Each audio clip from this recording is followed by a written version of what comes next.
નમસ્કાર મિત્રો, વિડીયોમાં તમારું સ્વાગત છે। જે હા મિત્રો, અત્યારે હાલના મોટા અને મહત્વના સમાચાર સામે આવી રહ્યા છે। તો મિત્રો, સમાચારમાં વાત કરીએ તો વાવાઝોડાનું તાંડવ, એક જ પરિવારના 5 સભ્યોના થયા મોત। તો બિહારના સીતામઢી જિલ્લામાંથી કુદરતી પ્રકોપની એક અત્યંત હૃદયદ્રાવક ઘટના સામે આવી છે। જિલ્લામાં મોડી રાત્રે આવેલા પ્રચંડ વાવાઝોડા અને મુશળધાર વરસાદના કારણે ભારે વિનાશ સર્જાયો છે। આ દરમિયાન ડીંગા પોલીસ સ્ટેશન વિસ્તારના હેઠળના ધનસુઈ ટોલા ગામ પાસે એક કાળજુ કંપાવી દેનારો અકસ્માત સર્જાયો હતો, જેમાં એક ગરીબ પરિવારની ઝૂંપડી પર પીપળાનું વર્ષો જૂનું વિશાળ ઝાડ ધરાશય થયું હતું। જી હા મિત્રો, આ દુર્ઘટનામાં ઝૂંપડીમાં સૂતેલા એક જ પરિવારના 5 સભ્યોના ઘટના સ્થળે જ કરુણ મોત નીપજ્યા હતા, જ્યારે પરિવારના અન્ય એક સભ્ય ગંભીર રીતે ઇજાગ્રસ્ત થયો છે।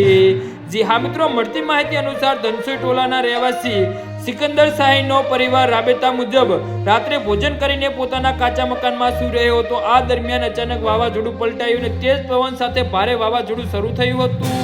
વાવાઝોડાના પ્રચંડ વેગના કારણે ઘરની નજીક આવેલું એક મોટું પીપળાનું ઝાડ મૂળમાંથી ઉખડીને સીધું તેમની ઝૂંપડી પર ખાબક્યું હતું અને ઝાડ પરવાના કારણે આખા ઘરના કાટમાળમાં ફેરવાઈ ગયું હતું અને અંદર સૂતેલા લોકો દટાઈ ગયા હતા।